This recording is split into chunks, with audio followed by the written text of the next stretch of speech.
Hi everyone, it's Heather. Welcome back into the Paper Castle. Today is day 21 of Marion's 31-day challenge, and I was going to show you a project that I'm almost finished with. I would have been finished with it by this afternoon so that I could show you, but we had yet another snow day and my kids are home, and so I'm down here in my eBay room. This is pretty much the only quiet room in the house right now. So the project will have to wait until tomorrow morning while everyone's sleeping, I think. So I just wanted to show you a few of the things that I'm going to be listing today and tomorrow, just to give any of you that are interested an idea of what I buy and why I might buy them. You know, like I said, I read a lot of books and try and find out what's trendy, try and get a handle on what people are collecting and take it from there. And you know, I have success with some things and not so much with other things, but you live and you learn. So here we go. Oh, before I show you everything, I just wanted to let all you guys know who've asked me eBay questions. Mostly they're about shipping. I will get back to you. Or I might just make a video that's specifically about shipping, because shipping is a big fat pain in the neck. And I know that's probably what intimidates a lot of you. And the post office and UPS and FedEx do not help the situation by changing their rules and raising their rates every other day. So I will answer you, and for anyone else who's left me comments over the past, couple weeks, if I haven't gotten back to you, I'm so sorry. It's just been crazy here with my daughter being sick and the kids having snow days and ice storms, and it's been nuts. So here we go. This is a little creamer that I bought. It's very pretty, but that's not the reason I bought it. I bought it because it said Franciscan on the bottom, which is a China company based out of California. This is their Mariposa line, although it has no butterflies on it anywhere. But I bought this, found out that it was produced, I think, in the 50s or 60s. It was a very popular line, and sometimes I buy China pieces like this and just put them in my store, because I know eventually someone will break one, or someone's looking for one to complete their collection, and I'll have it. This one is actually worth probably about $50, but I'd probably put it up for auction for maybe $30 or $35. See if I got any bites, which I probably won't. I'm probably gonna have to wait for the right person to find it in my store, and I'll probably then put it up for maybe $45 or $50 or best offer, because I do take best offers on things sometimes. Everything that gets listed, I list at auction for a week first and see where that goes. If it doesn't sell, then I roll it over and it goes into my store. But I didn't open a store until I had enough inventory to make it worthwhile, because you do have to pay store fees every month. This is just a little pressed glass green bowl. The color green is very popular. Glass is always very popular, and the pattern was kind of intricate, so that's why I bought this even though it wasn't marked. This is a crystal bowl. It's a cut crystal bowl, and it's very hard to see. I almost missed it the first time, but you might be able to see it here. It says Wedgwood here. So that's the reason I bought this, because that's a good name. Their crystal doesn't sell as well as some of their other things, their china and everything, but eventually this should find a home. And it also has a sticker that says Wedgwood on it. Okay. This my son picked out. This is a Wilton Armitol. It's hard to see the mark on the bottom, but it's right there. But that's what it actually looks like. But Wilton Armitol is a very popular company. It's very collectible. A lot of sellers will say this is pewter. It's actually not pewter, but I might put pewter in the listing because people that are looking for this might search for pewter if they're not searching for the actual company name.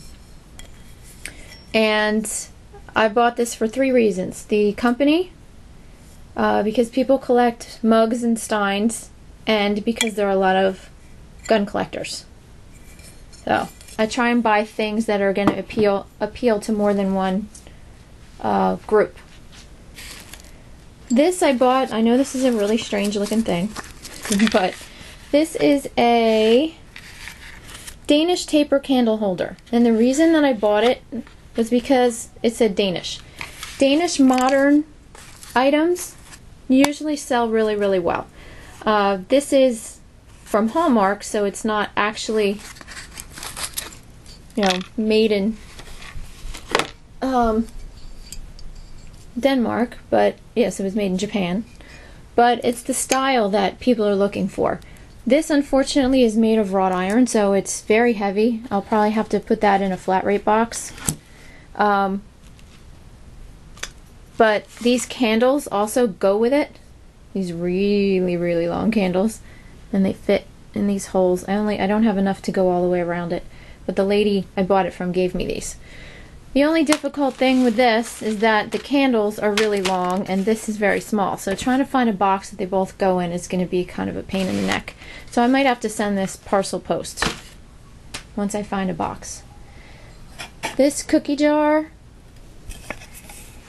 I bought him just because he was really unique looking. There are a lot of cookie jar collectors out there. He's from, I think, late 50s, early 60s. It's not marked at all, which I was hoping it was, but it's not. But I'll put a good, description, take lots of pictures, and we'll see what happens. He does have some tape residue here. I'm not going to take the time to clean all that off. I'm going to make everyone aware that, he does have tape residue. He is a little dirty here and there, and that he needs some cleaning up. Because if I cleaned every single item, it would just take up a lot of time. These are some postcards from Edward Steichen, very famous photographer. They came in a set of 12. There's some famous people. There's Gary Cooper, and there's also some still lifes, and Charlie Chaplin is back here without his all his makeup. But I will either sell these in a group or break them up. I have to search and see what the better option would be with those. The girl whose books that I read, she always says that she brings carloads of stuff home every weekend and she just researches one or two things and puts the other things up without learning about them. But she also grew up in an antique store, so I think she has a better idea about stuff than I do. So I do probably waste some more time researching things, but I like to know what I'm selling. This is a Mickey Mouse tote bag, and I bought this because it was very well made, and it also had the tag still on it. So this will work for people that collect pocketbooks, totes, Disney people. And here are some books. This is a Sotheby's catalog from 1989. This is a catalog of all these photographs that they were selling in an upcoming auction. And I haven't sold one of these before, but I'm sure that someone would really be interested in this. Either someone who is really interested in Sotheby's, someone who has a big interest in photographs. So that should eventually sell. This is another big coffee table book from a very famous photographer, Walker Evans. And I got this, for a very, very good price. So that eventually should sell. And books are great because they can go media mail.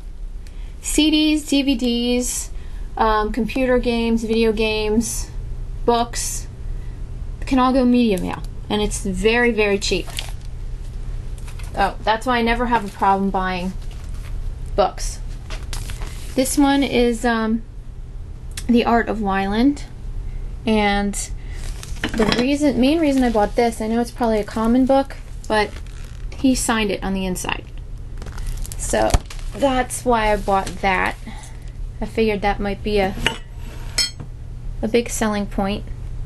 And a couple other things.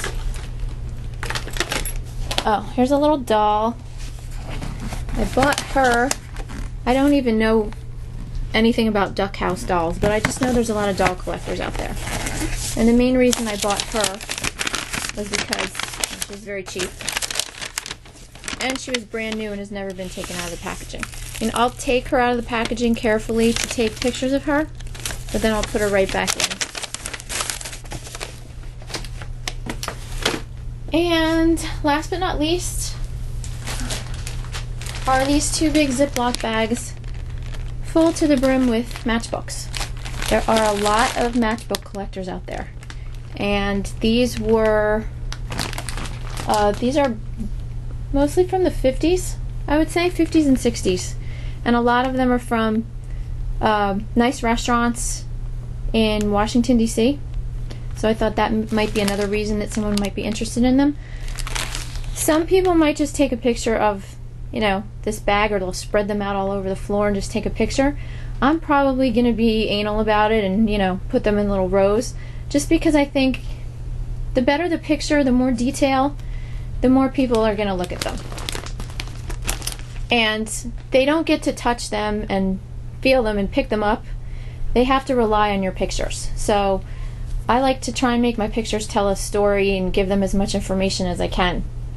And I think I actually sell a lot more things because of my pictures, as opposed to someone who might take, one or two pictures and slap it up there. So that's it for today. Sorry this was so long. I'm babbling again. But I will be back tomorrow, hopefully, to show you my project that I was going to show you today. And I hope you all have a great day, and I have to start taking some pictures and listing some things. So have a great weekend, everyone, and I'll talk to you tomorrow. Bye.